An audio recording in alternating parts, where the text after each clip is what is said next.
मैं क्या तेरा बेड़ा गर्क होवे। तू एक काम करना सी ते मैनू दसिया चौधरी तेरी खातर। अस्सलाम वालेकुम भैनों ते भरावो, मैं तुहाडा अपना चौधरी परवेश टन टना टन। भरावो अज मैं तुहानू अपने दिल दी गल सुनान लगा। ए कमजोर दिल वाले मेरी वीडियो ना देखे, क्योंकि मुहब्बत करना कमजोर बंदे दे वास दा रोग नहीं। चौधरी तुहानू अपनी लव स्टोरी सुनान लगा है।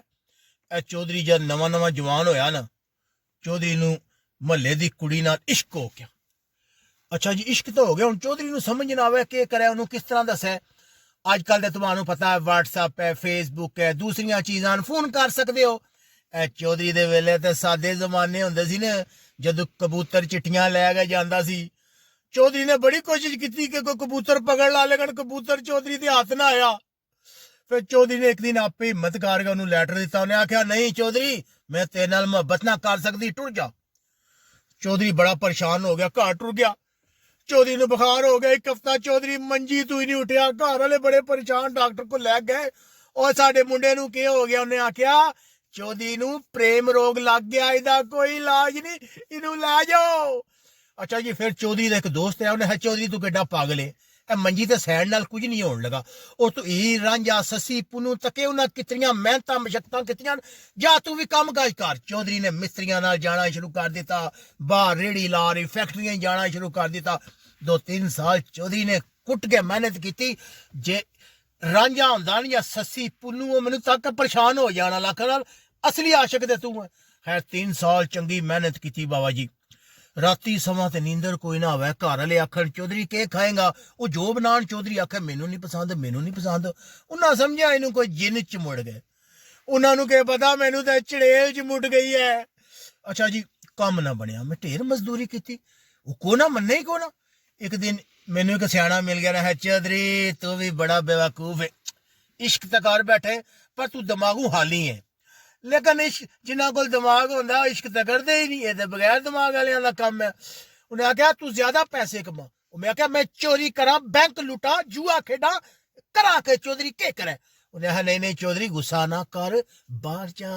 मैं बाहर के बाहर जाएगा डॉलर कमाएगा ते औरतां मन जांदियां ना, एक औरत के पूरा शहर ही मान जाएगा, तू जा। अच्छा जी, चौधरी बाहर आ गया, बड़ी मेहनत मशक्कत की, पैसे कमाए, पेपर ले। चौधरी ने ओवर टाइम भी लाए, 16-16 घंटे लाए। लोग मैंने पूछना चौधरी तेनू पैसे की बड़ी हबश है, मर चले तू पैसे पिछे। उन्होंने क्या पता चौधरी की गेम का।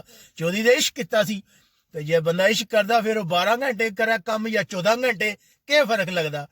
अच्छा जी, ढेर सारा पैसा कमाया चौधरी ने। आखिर दिन आ गया जदों चौधरी ने जहाज से बहना। पूरी रात चौधरी ने नींदर ही ना पई। मैं जाऊंगा, मेरा इंतजार कर रही होगी, फुल सेट हैगी है कि चौधरी आया। एयरपोर्ट तक गया, जहाज बह गया। एयर होस्टस आई, मैनू आदि है कुछ खाओ पियोगे। मैं क्या चौधरी कुछ नहीं खाना, चौधरी खा बैठा जो खाना सी। आदि अच्छा, उन्हें समझा चौधरी पागल हो गया ना। चौधरी के गल है, सेहत तो ठीक ही ना। मैं क्या नहीं, मेरी सेहत ठीक है, चौधरी इश्क कर बैठा है। आदि चौधरी फिर तेरा कोई इलाज नहीं, तेन कोई चीज नहीं चाहिए। अच्छा जी, चौधरी एयरपोर्ट तो लथा। चौधरी ने पैंट शर्ट कोट घड़ी पाई, महंगिया ऐनका पाइया।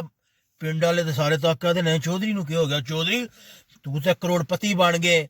अच्छा जी, गया जाके घर वाले दावत शवत पकाई, पिंड वाले मिलन आ रहे। मैं क्या पिंड वाले रुक जाओ, सब तो पहले चौधरी उस जगह जाएगा। केड़ी जगह चौधरी जाएगा?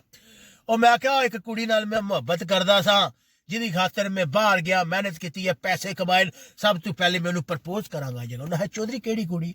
मैं ना दसिया। और कहते ने चौधरी तू भी बड़ा ही पागल है, और जिस कुड़ी वास्ते तू बाहर गया से ना, उन्हें एक ऐसे बंदे ने ब्याह कर लिया जो 10 साल अंदर रह गया। और मैं क्या तेरा बेड़ा गर्क होवे।